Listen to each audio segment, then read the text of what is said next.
morning, Honorable Chairperson, respected judges, and fellow debaters. Today, I'm the first speaker of the government side, and we strongly believe that the Indonesian government should discontinue the free meal program or MBG. Before I move further, let me clarify our position. When we say the government, we refer to the Indonesian central government and its related ministers. By discontinue, we mean stopping the MBG program and redirecting its very large budget to policies that are more effective, more target and more sustainable. And by the free meal program or MBG, we mean the government-funded policy that provides free meals to students regardless of their economic background. Now, let's look at the current situation in Indonesia. At this moment, Indonesia is still dealing with many unresolved and fundamental problems. Education quality is still unequal. Many schools are in poor physical condition.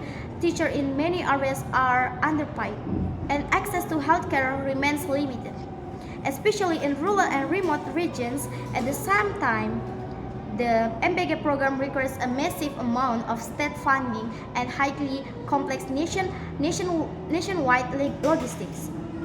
This creates a serious contradiction. The government is trying to run extremely expensive program while many basic public needs are still not properly addressed. Our goal, as the government said, is simple. We want public money to be used wisely.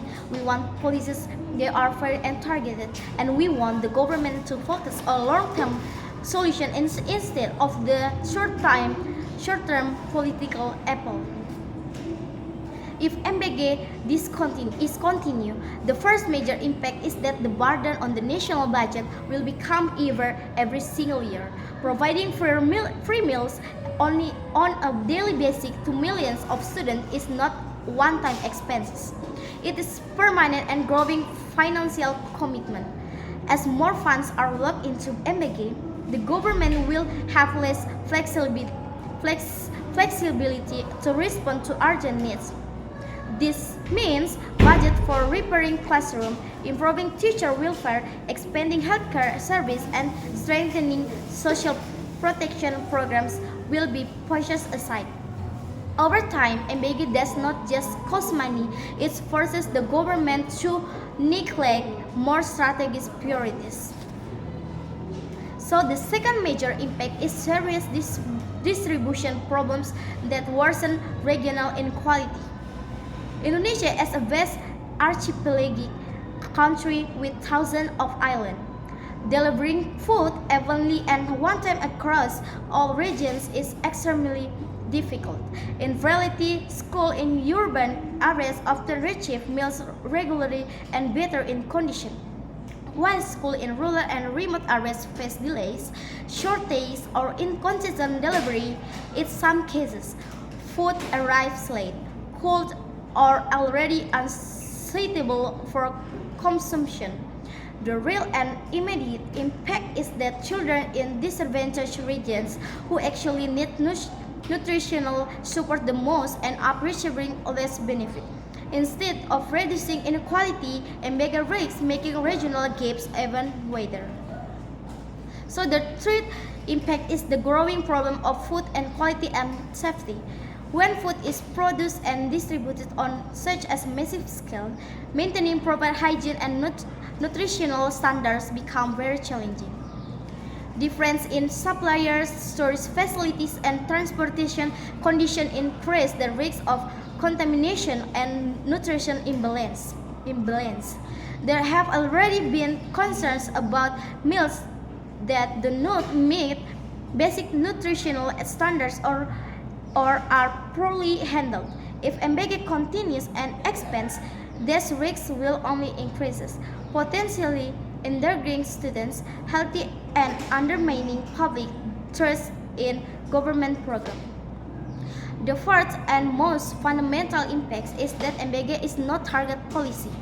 Under this program, children from wealthy families poor families. This means public money is being used to subsidize households that can already afford nutritious food. Meanwhile, children from truly poor households receive only one basic meal, which does not significantly change their overall nutritional condition. As a result, limited public resources are spared to them, and the people who need help the most do not receive proportionally greater support. This shows that MBG is inefficient and unfair by design. Honorable judges, a policy should not be evaluated based on how generous or attractive it sounds, but, but on how effective fair sustainability is actually. Continuing MBG means increasing that the state's financial burden, worsening inequality between regions, risking food quality and safety, and failing to properly target vulnerable groups.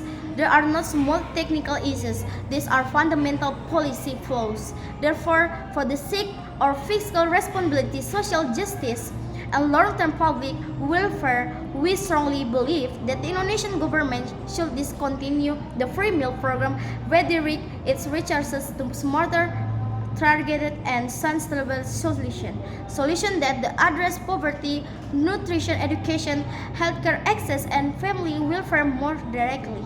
For the reasons we are proud to stand on the government side. Thank you.